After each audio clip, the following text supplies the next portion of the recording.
성도 여러분, 한 주간 평안히 잘 지내셨는지요? 참 계절이 얼마나 좋은 계절인지 모르겠습니다. 여기 앞에 이 마가렛이라는 꽃이 있는데요, 참 예쁘죠. 지금 햇빛이 쫙 비치면 쫙 펼쳐지는데 약간 오므른 상태에 있습니다. 그래서 우리 교회 화단뿐 아니라 정말 온 천지가 주님께 주신 이 따뜻한 그 봄의 기쁨을 화답하고 있습니다. 그래서 여러분 오늘 32장 찬송할 때도 예수님의 그 은혜를 뭐라 표현했습니까? 봄 같은 기쁨 주시네 라고 표현할 정도로 이 봄은 참 우리에게 기쁨인데요. 여러분 이 봄보다 더 기쁜, 더 아름다운 기쁨이 바로 말씀 속에 있습니다.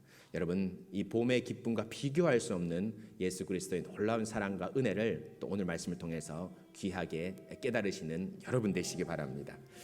여러분 오늘 요한일서 4장 17절 5장 3절 말씀을 저희가 함께 말씀을 가지고 같이 말씀하겠습니다. 여러분 요한일서 말씀은 단 한 가지 주제입니다. 뭡니까? 우리의 사귐, 성도의 교제입니다.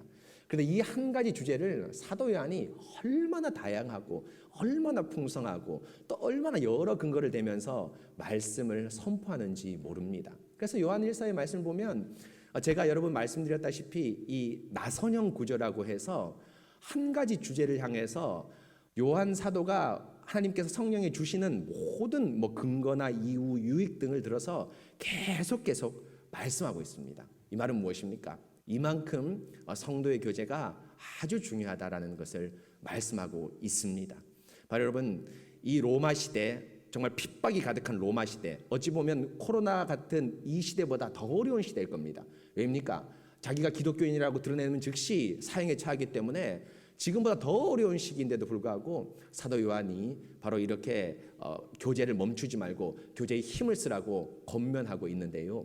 여러분 역시도 로마 시대만큼 어려운 또 그 정도의 마음의 어려움이 있지만 이 교제를 멈추지 말고 다양한 방법들을 동원해서 함께 교제하시는 여러분 되시기 바랍니다. 여러분 오늘 4장 17절부터 5장 3절 말씀은 역시 이 사도 요한이 성도의 교제에 대해서 또 한 가지 중요한 주제, 심판날의 담대함이라는 주제를 가지고 성도의 교제를 오늘 말씀하고 있습니다. 4장 17절 보시면 이로써 사랑이 우리에게 온전히 이루어졌다라고 말합니다. 하나님께서 이 사랑은 무슨 사랑이냐면 4장 16절에 나오는데 4장 16절에 보시면 하나님이 우리를 사랑하시는 사랑을 우리가 알고 믿었다라고 4장 16절에 나옵니다. 곧 하나님께서 우리에게 주신 사랑을 얘기합니다. 그 사랑이 어떻게 됩니까? 우리에게 온전히 이루어졌다. 완벽하게 모든 것이 종결됐다. 이런 뜻입니다. 완벽하게 종결돼서 더 이상 이룰 것이 없다라고 말하고 있습니다. 바로 이것이 무엇입니까? 바로 우리 주 예수 그리스도 안에서 우리에게 베풀어 주신 사랑을 말하죠. 성육신 하셨죠. 십자가에 돌아가셨죠. 또 부활하셨죠. 딱 하나 마지막 남은 사역이 있는데 뭐합니까? 재림이라는 사역이 남았긴 하지만 이 십자가 부활을 통해서 하나님께서 우리에게 주시고자 하는 이 시간, 이 공간 내의 모든 사랑은 완벽하게 우리에게 이루어졌다라고 말하고 있습니다. 이제 그러면서 그 사랑이 주는 유익이 뭐냐 하면 심판날에 담대함을 우리가 가진다라고 말합니다. 여러분 심판날 어떤 날입니까? 여러분 잘 아시는 대로 예수 그리스도가 이제까지 참아왔던 진노의 포도주 잔을 우리 인류를 향해서 붓는 날입니다. 진노의 나팔 소리를 붓고 진노의 대접을 붓는 날이 바로 심판날입니다. 악인과 의인을 가르고요, 양과 염소를 가르고요, 알곡과 쭉정이를 가르면서 알곡은 곡간에 들이시고 쭉정이는 불에 타는 그 음부 지옥에 보내시면서 어마어마한 심판과 무서움과 고통이 임하는 날이 심판날입니다. 그런데 그 심판날에도 우리가 뭡니까? 안 믿는 불신자처럼 소위 말하면 두려워하지 않습니다. 떨지 않습니다. 왜입니까? 그리스도 예수를 믿고 그 사랑이 우리에게 온전하게 인쳐졌기 때문에 그 심판날에 우리가 담대함을 가지게 되어 있습니다. 그런데 여러분 이 심판날의 담대함이 여러분 아주 중요한 것이 있는데요. 이후에 심판날, 언제인지 모르겠지만 심판날이 있지 않습니까? 그 심판날에 이루어질 때만 있는 것이 아니라 그 담대함을 그때만 가지는 것이 아니라 언제부터 가지기 시작하냐면 그 심판날의 담대함을 지금부터 가지기 시작합니다. 왜냐하면 오늘 말씀 볼까요? 37절 보면 우리로 심판날에 담대함을 가지게 하려 함이니라고 했는데 담대함을 가진다라고 했는데 이 시제가 담대함을 가질 것이다라는 미래 시제가 아니라 우리 한글도 잘 나오고 영어도 그렇고 우리 헬라어도 언어도 그렇지만 뭡니까? 그 현재로 심판날에 이미 지금 가지고 있다라고 말합니다. 심판날은 언제 할지 모르겠지만 여하튼 미래지 않습니까? 근데 그 미래에 우리가 단순하게 심판의 담대함을 가지는 것이 아니라 지금 이 순간 곧 예수님의 온전한 사랑이 우리가 믿어지고 믿겨지고 우리 마음에 인쳐지는 그 순간 지금부터 우리에게 뭡니까? 심판날에 담대함을 가진다라고 말씀하고 있습니다. 그래서 여러분 예를 든 사람이 누굽니까? 바로 주님을 예로 들지 않습니까? 뭐라 합니까? 주께서 그러하신과 같이 우리도 이 세상에서 그러하다라고 했는데 우리가 이 세상에서 담대함을 가진다고 말하는 뜻입니다. 그런데 우리가 담대함을 가졌는데 누구처럼 담대함을 가지는 겁니까? 예수님도 이 땅에 있을 때 담대함을 가졌는 겁니다. 예수님의 심판이 무엇이었습니까? 사실 예수님은 여러분 심판이 없죠. 근데 예수님의 심판이라고 꼽자면 뭐가 있습니까? 십자가죠. 물론 예수님의 심판은 우리하고 다릅니다. 우리의 죄를 취급받는 그런 심판은 아니죠. 그럼에도 불구하고 예수님이 하나님의 진노를 그 대신하는 대속을 해야 되기 때문에 두렵고 무서운 날이었습니다. 그러나 예수님께서는 그 두렵고 무서운 날을 공포로 떨고 소위 말하는 오줌을 질질 싸면서 결코 도망가고 회피하지 않았습니다. 왜입니까? 바로 자신은 의인이기 때문에. 비록 죄인의 죄를 대속해서 십자가를 지시만 한 자신은 의인이기 때문에 반드시 부활할 거라는 그 담대함, 그 두려움 없는 그 담대함을 어디에서부터 가졌습니까? 바로 17절에 나온 대로 예수님도 십자가에 못 박히기 전에 이 땅에서부터 공생의 살 그때부터 담대함을 가졌다라고 17절에서 아주 명확하게 말하고 있습니다. 곧 하나님께서 우리에게 주신 이 놀라운 사랑, 예수 그리스도의 십자가 부활이라는 이 복음의 그 은혜는 바로 심판날의 담대함을 그 심판날일 뿐 아니라 그날 당시뿐 아니라 지금 이 땅에서도 우리가 담대함을 가지게 되어 있다라고 하나님께서 우리에게 베푸신 사랑의 큰 유익을 말씀하고 있습니다. 그런데 성도 여러분, 여기서 함께 우리 곰곰이 함께 생각을 해봅시다. 바로 무엇이냐면 담대함이 왜 이 땅에 필요한가 이 말이죠. 그냥 상식적으로 생각하면 그 담대함 언제 있으면 되겠습니까? 심판날에 있으면 되지 않겠습니까? 심판날 딱 되면 예수님께서 천사를 대동하고 오시기 때문에 나팔이 쩌정쩌ang 하고 불 겁니다. 그냥 민방위 사이렌이 아니라 온 천지가 진동하는 나팔이 불어 올려질 겁니다. 그럴 때 심판날이구나. 야, 내가 두려움을 갖지 말아야겠다. 예수님을 믿으니까 그 사랑이 온전히 이루어졌으니까 하는 그 담대함을 우리 마음 가운데 가져도 됩니다. 그런데 놀랍게도 오늘 4장 17절에서 그 심판날의 담대함은 그 심판날뿐 아니라 지금 역시 지금부터 그 담대함, 예수님을 믿는 순간부터 담대함을 우리에게 주신다. 또 그렇게 우리 마음 가운데 있다라고 말씀하고 있습니다. 사랑하는 성도 여러분, 왜 그럴까요? 왜 그날에 필요한 것을 미리 주셨을까요? 바로 뭡니까? 사도 요한이 오늘 누누이 얘기한 대로 이 심판날의 담대함이 뭐에 아주 유익하기 때문입니까? 성도의 교제에 유익하기 때문입니다.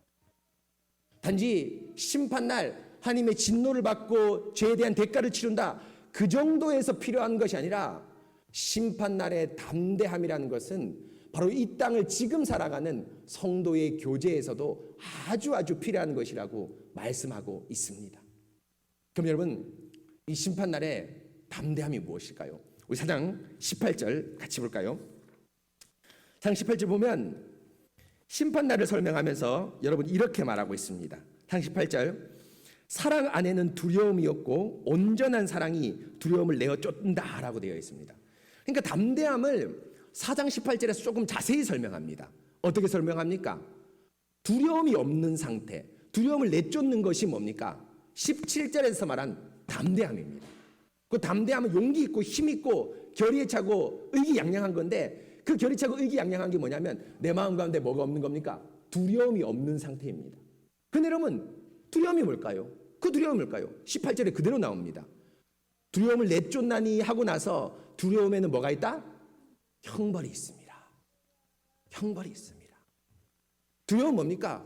심판날에 어떤 두려움을 갖습니까? 벌을 받을까 하는 그 두려움이 있습니다. 근데 그 두려움이 여러분 뭡니까? 예수님의 사랑 때문에 모두 대속해졌기 때문에 벌을 받지 않는다는 여러분 뭡니까? 그 그 두려움에서 싹 가십니다. 벌을 받지 않는다는 확신을 가지고 두려움이 싹 가십니다. 바로 형벌이 없는 두려움에서 떨쳐지는 겁니다. 두려움을 가지지 않는 겁니다. 그런데 여러분, 이 형벌 과연 무엇일까요? 벌을 받는 것인데요. 어떤 벌을 할까요? 음부에 던져지고 지옥 구덩이에 던져지고 꺼지지 않는 불에 던져지고 구덩이 같은 혐오스러운 거기에 던져지는 것이 이 형벌의 실체일까요? 아닙니다. 형벌의 실체는 바로 우리 하나님과의 교제에서 끊어지는 것입니다. 우리 윤봉 형제 한번 보여줄까요?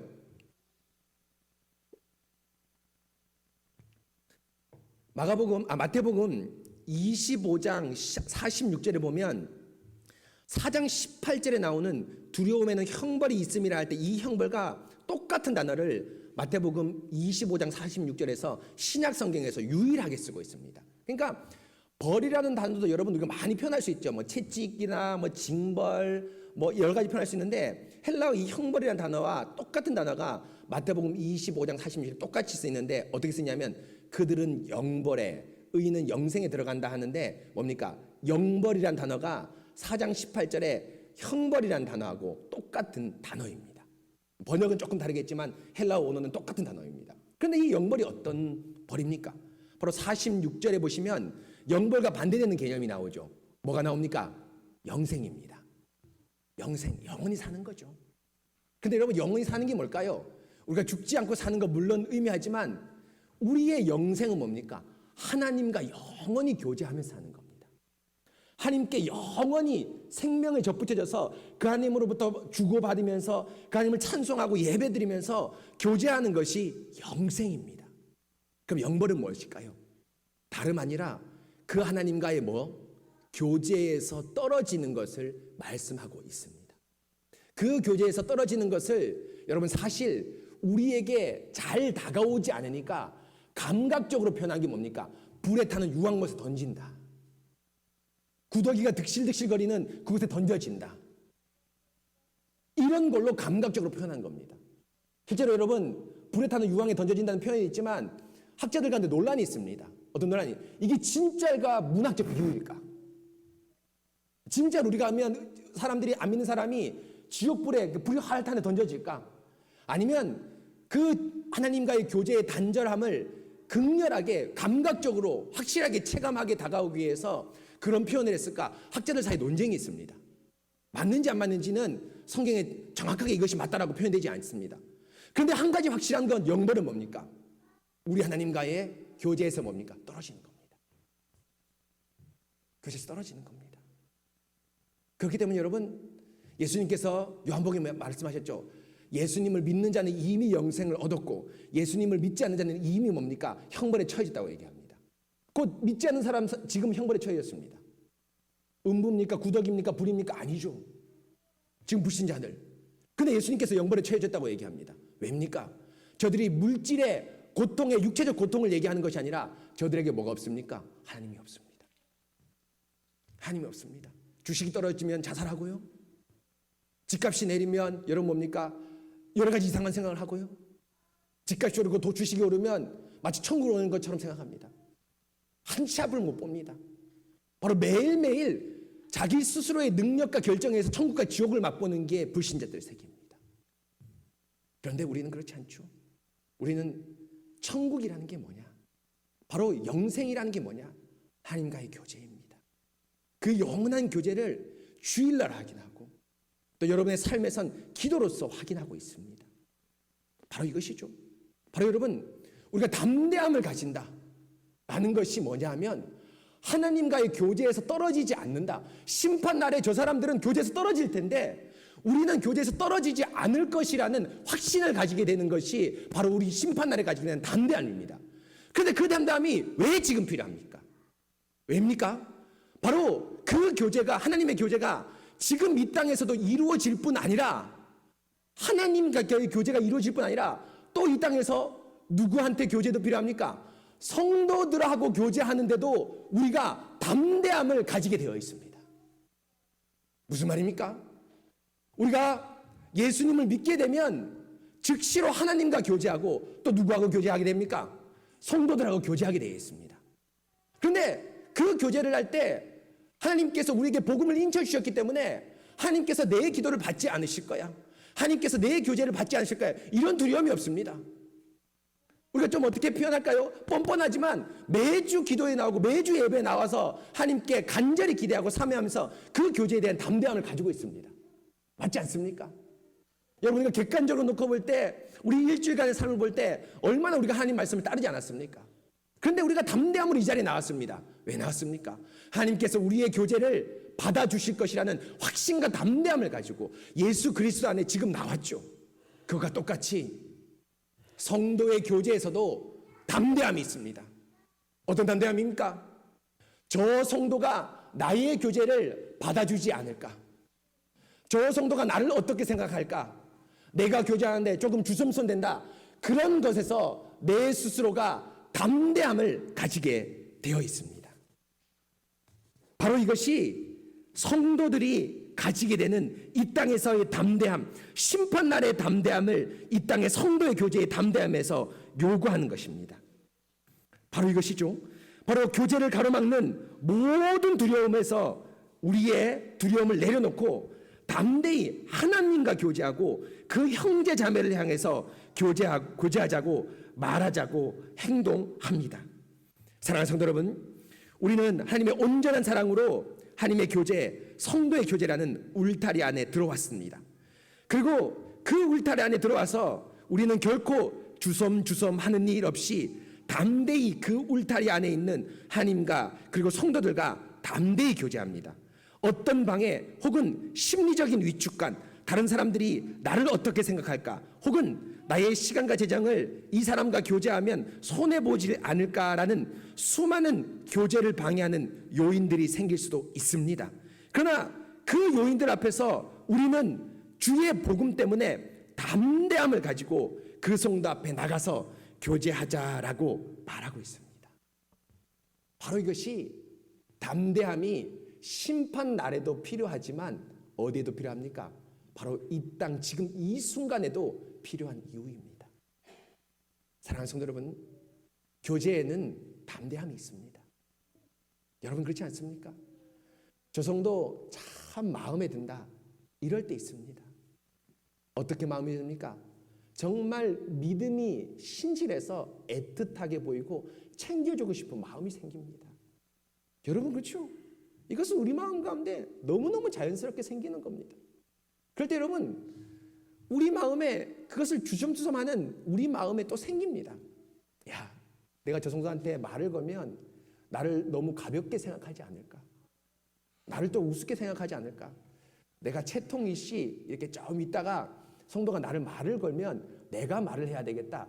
이렇게 우리 마음에 주섬주섬한 마음이 있지만 사실 여러분, 그 마음은 여러분들 속이는 마음입니다. 오늘 말씀 볼까요? 오늘 말씀 20절에 보십시오. 누구든지 하나님을 사랑하노라 하고 그 형제를 미워하면 이는 뭐다? 거짓말하는 자니. 여러분 뭡니까? 사랑하노라 하고 형제를 뭐 해야 된다고 얘기합니까? 미워하지 말고 뭐 해야 된다? 사랑해야 된다고 얘기합니다. 만약에 사랑하는 것이 자연스러운데 사랑하지 않고 미워하는 것은 뭡니까? 우리의 본성을 거꾸로 때리는 겁니다. 거짓말하는 겁니다. 우리의 본성은 뭡니까? 하나님을 사랑하면 형제를 사랑하는 담대한 마음이 생기는 것이 참말을 하는 것이고 진실한 마음을 가지는 것입니다. 바로 이것이 우리 마음 가운데 생기는 자연스러운 담대한 본능입니다. 그렇기 때문에 여러분, 제가 우리 성도들이 교제하는 모습을 가만히 살펴볼 때가 있습니다. 어떨 때입니까?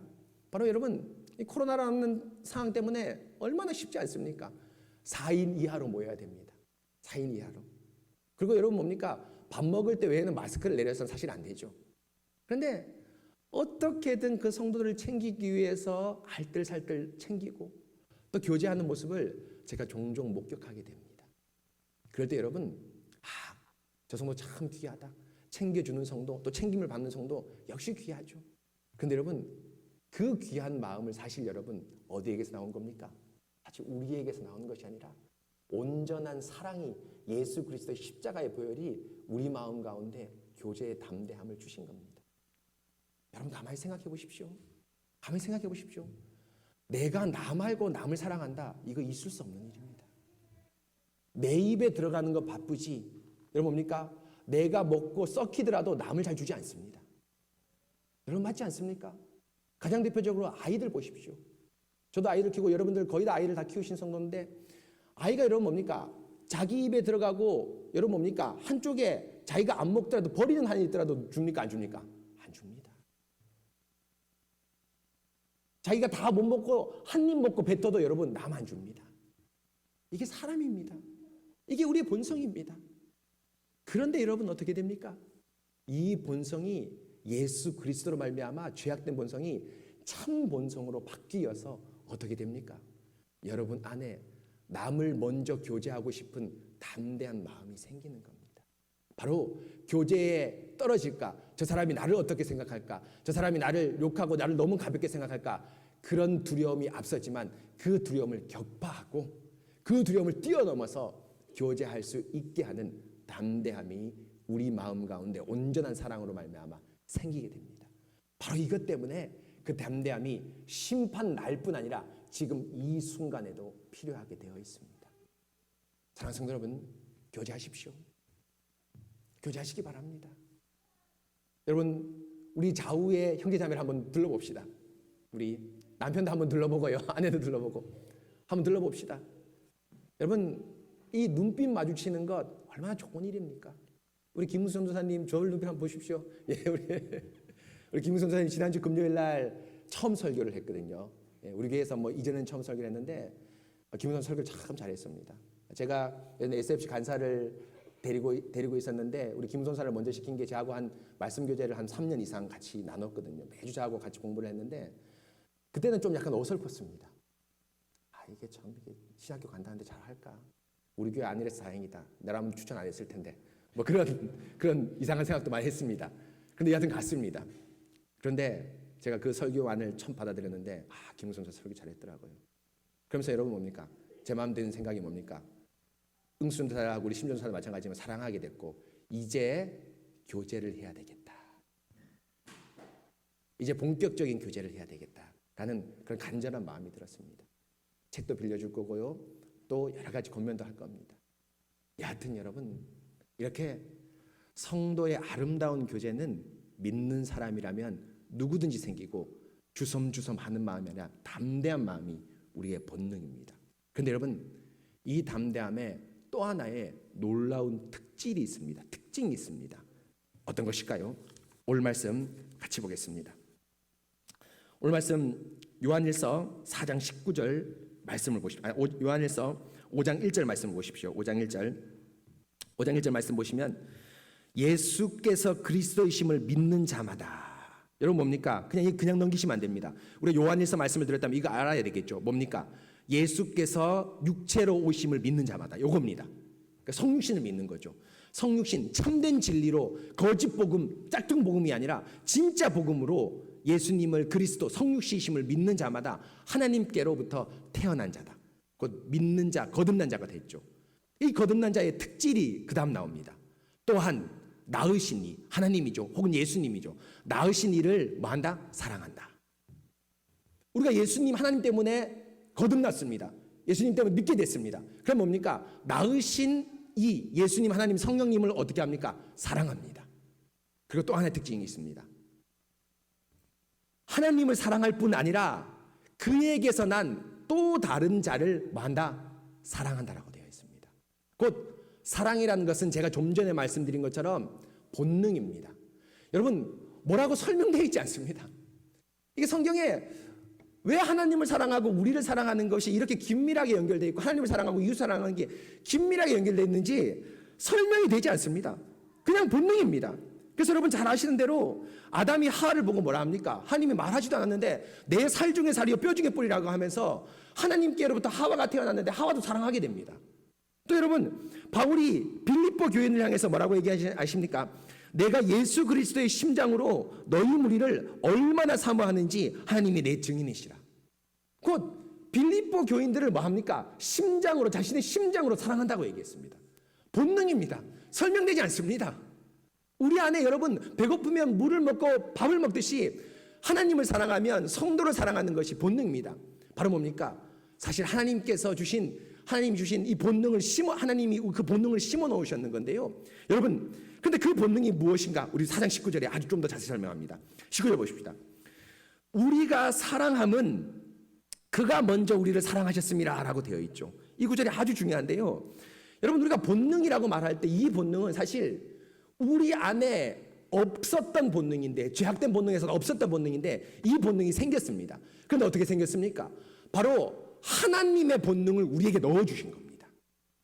곧 서로를 사랑하는 것, 이 본능은 여러분 뭡니까? 원래 하나님께서 창조하실 때 아담에게 넣어주셨는데 그 본능의 출처를 찾아보면 성부가 성자를 사랑하고 성자가 성령을 사랑하고 성령이 성부를 사랑하는 이 성부 성자의 사랑을 아담에게 넣어주고, 또 타락했지만 거듭난 우리에게 넣어주시면서 성부 하나님의 사랑을 우리가 받았습니다. 그 본능을 받았습니다. 그런데 여러분, 4장 19절 보면 성부 하나님의 사랑의 본능, 그 남을 사랑하고 타인의 인격을 사랑하는 그 본능을 넣어주셨는데 그 본능의 아주 중요한 특질을 4장 19절에 얘기합니다. 19절 보십시오. 우리가 사랑함은 그가 먼저 우리를 사랑하셨다 되어 있죠. 우리가 사랑했습니다. 이거 본능입니다. 5장 1절에서 배운 대로. 그런데 그 사랑함은 뭡니까? 뒤에 보면 그가 먼저 우리를 사랑한, 하나님이 우리를 사랑한 그 본능을 우리에게 넣어준 것이라고 4장 19절에 얘기합니다. 그런데 4장 19절 보면 그 하나님이 우리를 사랑하는 그 본능에 한 가지 중요한 특징이 나옵니다. 뭡니까? 하나님은 항상 뭐한다? 사랑하긴 하는데 뭐한다? 먼저 사랑한다. 먼저 사랑한다는 겁니다. 여러분, 무슨 말입니까? 사랑합니다. 우리가 성도들과 사랑합니다. 사랑을 어떻게 할 수 있습니까? 사랑을 여러분 뭡니까? 받을 수 있지 않습니까? 다른 사람이 나에게 사랑한다고 얘기하고 교제한다고 얘기하면 그 사랑을 받을 수 있지 않습니까? 그런데 여러분, 그것은 성도의 교제의 사랑의 특질이 아니라고 얘기합니다. 뭘 얘기합니까? 우리가 본능적으로 하나님께 받은 성도를 향한 사랑, 타인을 향한 사랑, 성도를 향한 사랑은 항상 그 사랑에 뭐가 오는 겁니까? 우리가 다른 사람보다 뭡니까? 먼저 사랑하는 것을 말씀합니다. 바로 이것이 여러분 뭡니까? 담대함입니다. 담대함 무엇입니까? 여러분, 왜 사랑을 받으면 담대함이 필요하겠습니까? 나는 가만히 있다가 야, 교제해보자, 우리 같이 차 한잔 하자, 우리 식사하자, 이러면 무슨 담대함이 필요하겠습니까? 그냥 받으면 되죠. 화답만 하면 되죠. 그런데 담대함이 필요하다는 것은 뭘 의미합니까? 바로 우리가 먼저 그 사람을 사랑하기 때문에 담대함이 필요합니다. 저 사람이 나를 어떻게 생각할까? 나를 해프다고 생각하지 않을까? 나를 가볍다고 생각하지 않을까? 내가 너무 오두방정을 떠는 것이 아닐까? 내가 오지랖이 너무 넓지 않은 것이 아닐까? 수많은 두려움이 앞섭니다. 그런데 그 두려움을 격파합니다. 담대함을 가집니다. 왜 담대함을 가집니까? 우리가 먼저 그들을 사랑하기 때문입니다. 바로 이건 뭡니까? 담대함을 가지는 이유가 뭡니까? 우리 안에 사랑을 받는 것이 아니라 남을 먼저 뭐합니까? 사랑하기 때문에 바로 우리가 담대함, 먼저 사랑하는 것을 이야기하는 것을 말하고 있습니다. 바로 이것은 우리 하나님께서 우리에게 주신 특질이자 하나님 스스로의 강력한 특징이라고 말할 수 있습니다. 사랑하는 성도 여러분, 창세기부터 요한계시록 보십시오. 창조와 구속이라는 두 사건이 성경의 큰 사건인데요. 하나님이 우리를 왜 창조하셨습니까? 왜 창조하셨습니까? 심심해서 그냥 뭐 대가를 바라기 위해서? 아닙니다. 성경을 눈 씻고 찾아봐도 여러분 뭡니까? 하나님께서 우리를 창조하신 이유가 없습니다. 다만 여러분 신명기 7장에 보면 뭐라 나옵니까? 다만 너희를 뭐 하기 때문에? 사랑하기 때문이라. 이스라엘 민족 너희를 택하신 이유는 너희가 수요가 많아서가 아니다. 너희가 힘이 세서가 아니다. 다만 너희를 사랑하기 때문이다. 근데 여러분 그 사랑 뭡니까? 실패를 두려워하지 않는 사랑입니다. 거절을 두려워하지 않는 사랑입니다. 바로 먼저 사랑하는 사랑이 창조 가운데 녹아 있습니다. 여러분 또 구속도 마찬가지죠. 아담과 하와가 이 창조를 받고 사랑의 사람이 되었고 창조의 사람이 되었는데 이 아담과 하와가 어떻습니까? 타락했습니다. 그런데 하나님께서 타락한 그 사람을 놓아둡니까? 안 놓아둡니다. 어떻게 합니까? 항상 뭐 합니까? 먼저 찾아오십니다. 먼저 사랑하십니다. 먼저 담대하게 우리에게 나오십니다. 바로 이것이 하나님의 사랑의 강력한 특질이고 이웃을 사랑하는 강력한 특질 우리에게 심어준 겁니다. 또 여러분, 성경에 많은 사람뿐 아니라 우리 자신도 역시 마찬가지죠. 여러분, 우리가 예수님을 믿기 전에 이 가운데 앉아 계신 여러분 중에 어느 누가 내가 예수님이 필요하다라고 말한 사람이 있었습니까? 없었습니다. 다 자신의 잘난 맛에 살았지 않습니까? 내가 이 인생을 개척해서 살 수 있다. 내가 믿을 것은 나의 돈과 능력, 이 몸의 건강 하나밖에 없다 하면서 마치 타락한 아담과 여자처럼 스스로 살기 원했고 스스로 힘으로 살기 원했습니다. 단 한 명도 하나님을 먼저 찾아오신 분이 아무도 없습니다. 그런데 이런 오만하고 스스로 능력 있다고 자만하는 우리에게 누가 먼저 찾아오셨습니까? 바로 예수 그리스도께서 먼저 우리에게 찾아오셨습니다. 그렇습니다. 하나님께서 우리에게 찾아오셨습니다. 바로 하나님이 우리에게 찾아오셔서 친구를 통해서, 가족을 통해서, 기타 여러 가지 방편을 통해서 우리에게 먼저 찾아오셨습니다. 곧 하나님이 우리를 먼저 사랑하셨습니다. 바로 이것이 하나님의 사랑의 강력한 특징이고 지금 형제를 사랑하는 우리 본성에 심어진 강력한 특징입니다. 바로 하나님이 우리를 먼저 사랑하는 것, 바로 이 사랑을 우리에게 선물로 주셨습니다. 그렇기 때문에 여러분 4장 19절 말씀을 볼 때 우리가 사랑하면 그가 먼저 우리를 사랑하셨다고 되어 있는데 우리가 사랑한다는 여러분 목적어 대상이 없죠. 그런데 여러분 이 목적어 대상을 여러분 뭡니까? 하나님을 놓는다면 우리가 하나님을 사랑하면 그가 먼저 우리를 사랑하셨습니다 이렇게 되어 있는데 하나님을 놓을 때는 우리의 사랑이 하나님보다 뒤처집니다. 하나님의 사랑이 먼저입니다. 그런데 여러분 뭘 의미합니까? 만약에 이 목적어를 우리가 사랑한다는 목적어를 이웃 성도를 놓는다면 뭡니까? 우리가 먼저 이웃을 사랑하는 것은 그 이유는 무엇이냐? 하나님이 먼저 우리를 사랑했기 때문이다. 우리가 우리의 이웃을 먼저 사랑합니다. 이유가 뭡니까? 왜 담대함을 가집니까? 바로 뭐죠? 하나님께서 항상 먼저 사랑하셔서 먼저 창조하시고 먼저 구속을 베풀어 주셨기 때문입니다. 사랑하는 성도 여러분, 우리가 성도를 사랑할 때 항상 사랑이 우리에게서 먼저 나옵니다. 성도 여러분, 이것은 시간적으로 누가 우선한다고 말하는 것이 아닙니다. 내가 성도하고 교제할 때, 성도들하고 사랑을 하려고 할 때 상대방이 먼저 나를 사랑하고 교제하려고 다가오는 경우가 있습니다. 이런 경우 시간적으로 내가 형제를 먼저 사랑한다 이 얘기를 하는 것이 아닙니다. 바로 그 사람이 누구이든 그 성도가 내가 이렇게 교제할 때 어떤 반응을 보일까, 그 반응을 조금 더 보고 살피고 나서 응답하자라는 그 식으로 성도를 교제한다, 그런 식을 말하는 것이 아닙니다. 바로 여러분 뭡니까? 이렇게 교제하지 않죠. 바로 뭡니까? 성도의 반응이 어떻든지 나를 부담스럽게 생각하고 혹은 그 성도가 나를 교절하면 내 마음에 상처를 입지 않을까 기다렸다 교제해야 되겠다, 그런 식으로 교제를 미루지 않는 것을 말합니다. 어떤 방해가 있어도 어떤 마음의 두려움이 있어도 교제를 멈추지 않음을 말합니다. 먼저 말을 겁니다. 그런데 먼저 말을 걸 용기가 도무지 나지 않습니다. 그럴 때는 먼저 기도합니다. 또 먼저 상황을 살피면서 그 성도에게 다가갈 순간을 기다립니다. 그리고 좋은 시간, 좋은 대화의 여건이 마련되면 지체 없이 그 성도에게 말을 건네고 교제하는 것이 바로 성도가 성도를 향해서 먼저 사랑하는 것, 그것을 말씀하고 있습니다. 사랑하는 성도 여러분, 이것이죠. 단지 시간을 얘기하는 게 아닙니다. 상대방이 나에게 먼저 말을 걸 수 있습니다. 먼저 교제하자고 말을 걸 수 있습니다.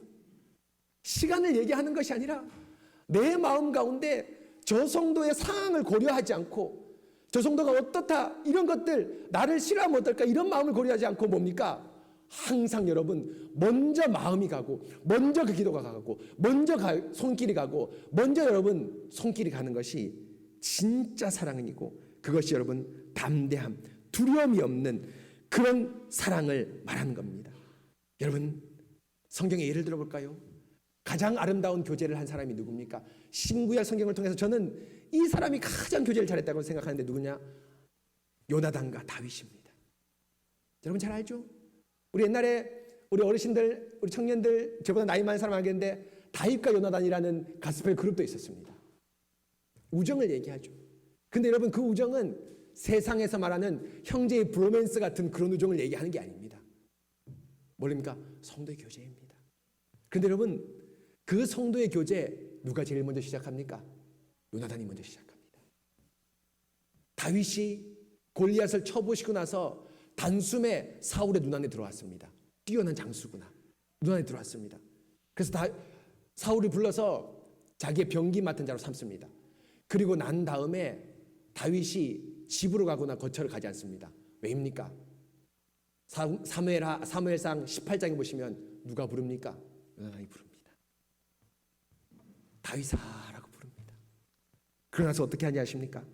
요나단이 그를 자기 생명같이 사랑하니라. 바로 먼저 사랑하는 것이 요나단의 마음에 일어났습니다. 그리고 나서 다윗을 불러서 뭡니까? 요나단이 다윗을 자기 생명과 같이 사랑하여서 언약을 맺었고 그의 칼과 군복과 띠와 활을 주었다라고 말합니다. 여러분, 무엇입니까? 요나단이 다윗을 먼저 불렀습니다. 그리고 교제하자라고 얘기합니다. 그런데 그 교제의 대가로 요나단은 다윗에게 뭘 줍니까? 왕자 자리를 줍니다. 맹약을 맺었다라고 되어 있는데 그 맹약이 뭡니까?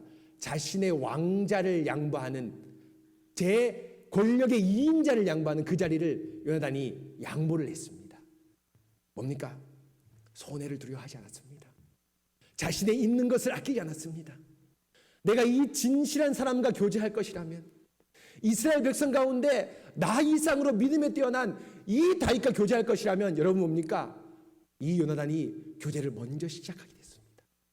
이것이 바로 성도의 교제의 본질입니다. 사랑하는 성도 여러분, 이렇게 교제하시는 여러분 되시기 바랍니다. 여러분, 우리 하나님도 여러분 항상 우리를 뭐 합니까? 먼저 찾아오시죠. 먼저 신방하십니다.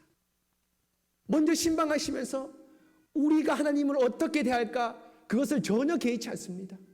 히브리서 12장 2절을 보십시오. 예수님이 십자가에 못 박히실 때 이렇게 합니다.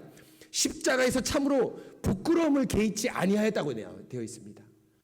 여러분, 하나님께서 우리에게 내미시는 교제의 절정이 뭡니까? 십자가입니다. 내가 너희를 위해서 교제하자, 내 피로 너하고 교제하자면서 자기의 피를 내놓았습니다. 그런데 이 교제에 손을 내밀었는데 사람들은 뭡니까? 그 교제에서 손을 딱 칩니다. 그 교제를 딱 치고 뭐합니까? 예수님의 손과 발에 못을 받고 예수님의 창의 옆구리에 여러분 뭡니까? 창을 받습니다. 옆구리 창을 받습니다. 물과 피를 흘러냅니다. 예수님이 얼마나 부끄럽습니까? 교제에 손을 내밀었는데 그 교제에 손을 치고 오히려 손과 발에 목을 받고 옆구리에 창을 찌릅니다. 교제를 거절합니다. 교제를 받지 않습니다. 그런데 히브리서 12장 2절에 예수님께서 뭐라고 말합니까? 십자가의 부끄러움을 개의치 않으셨다. 십자가의 부끄러움을 상관하지 않으셨다. 무엇입니까? 교제의 담대함으로 하나님께 나갔습니다. 교제를 멈칫하지 않습니다. 먼저 교제하십니다. 바로 이것이 하나님께서 가지신 교제, 하나님께서 자신이 가지신 그 사랑의 본능입니다. 바로 이 본능을 여러분 가운데 심어 놓으셨습니다. 여러분, 나는 우리 교회에 적응한 지 얼마 안 돼서, 나는 성격이 왜소해서, 나는 나이가 어리기 때문에, 나는 청년들에게 잘 다가가지 못하기 때문에, 나는 또 어른들에게 잘 다가가지 못하기 때문에, 여러분 죄송한 말이지만 이런 거 없습니다. 이런 거 없습니다. 요나단의 성격이 어떻든지, 다윗의 성격이 어떻든지, 이런 사람은 좀 더 교제 잘할 수 있다, 이렇게 말하지 않습니다. 여러분이 예수님을 확실히 믿는다면, 온전한 사랑이 여러분 가운데 이루어졌다면 성도들의 상황을 살피는 것은 우리의 본능입니다. 다만 이 본능을 막는 것이 우리 안에 거짓말하는 것, 우리 악한 죄성이 이 본능을 막을 뿐이지, 우리의 원래 본능은 하나님께로부터 난 자는 나으신 이를 사랑하고 또 그로부터 난 이를 사랑하는 것이, 먼저 사랑하는 것이 우리의 본능입니다. 사랑하는 성도 여러분, 시간이 오래 간다고, 횟수가 오래 간다고 성도의 교제를 잘할까요? 아닙니다. 착각입니다. 교회에 수십 년 동안 다녔지만 교회 창고에 무슨 물건이 있고 식당에 어떤 물건이 있고 계절되면 무엇을 한다고 잘할 수 있지만 그것이 성도의 교제일까요? 예배에 익숙해지는 것, 예배 순서에 익숙해지는 것, 목사님의 성향을 파악하고 교회의 재정과 기타 여러 가지를 잘하는 것, 그것이 교제일까요? 아닙니다. 먼저 다가가서 손 내밀고 그 영혼을 살피면서 그 영혼을 아는 것이 교제입니다. 시간이 오래되면 유리하겠죠. 훨씬 잘할 수 있는 조건이 있습니다. 그러나 그 조건이 반드시 합치하는 것이 아닙니다.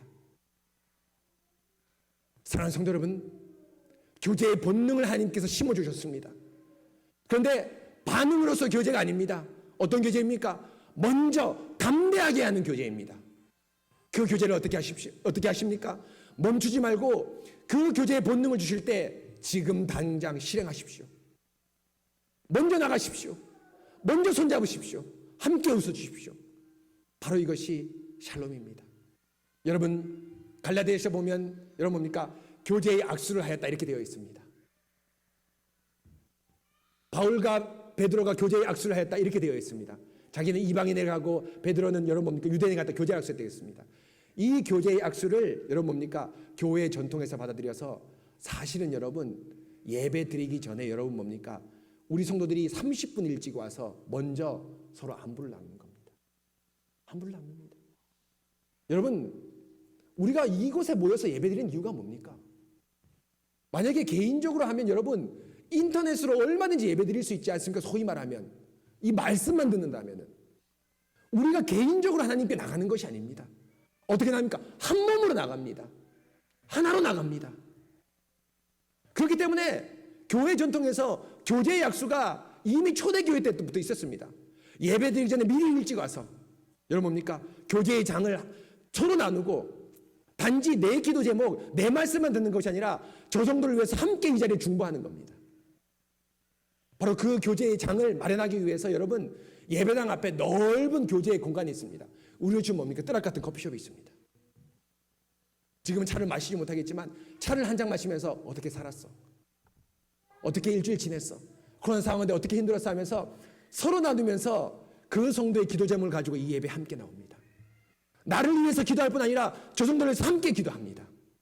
그것이 바로 예배고 교제죠. 바로 이것이 진정한 성도의 교제입니다. 사랑하는 성도 여러분, 예배 때문에 지금 마음껏 교제할 수 있는 상황은 코로나 때문에 마음껏 예배드릴 수 있고 마음껏 교제할 수 있는 상황은 아니라고 생각합니다. 그런데 여러분, 우리가 할 수 있는 한 최대한 교제합시다. 여러분 아까 말한 대로 우리 좌우 앞뒤 형제 자매를 보십시오. 여러분 어떤 생각을 가지고 무슨 고민이 있을까?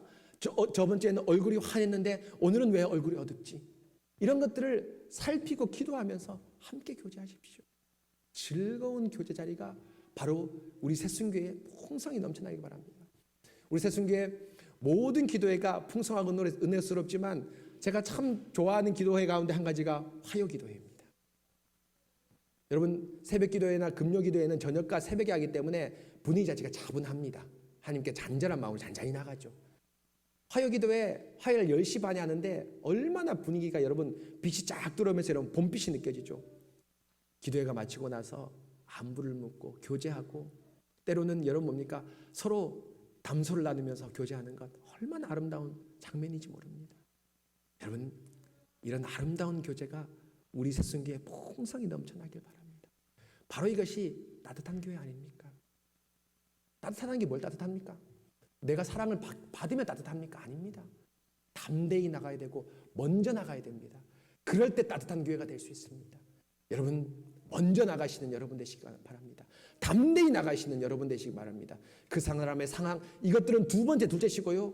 여러분 먼저 나가고 먼저 말을 걸으시고 먼저 기도하시기 바랍니다. 예수님께서 십자가의 부끄러움을 개의치 않으시고 우리를 위해서 피를 흘려주신 것처럼 여러분 먼저 나가시고 담대히 나가셔서 그 교제를 풍성케 하시는 여러분 되시기 바랍니다. 여러분 이 시간 함께 같이 기도하도록 하겠습니다.